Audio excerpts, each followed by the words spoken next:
You ask Tiger to solve. This deals with linear equations with one unknown. The final result is x equals -126.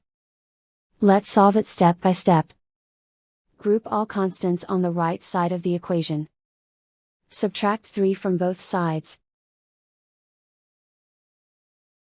Simplify the arithmetic.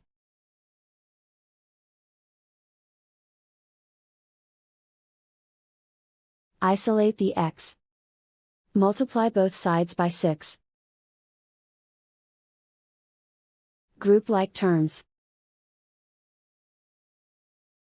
Multiply the coefficients. Simplify the fraction. Simplify the arithmetic. And so the final result is x equals -126.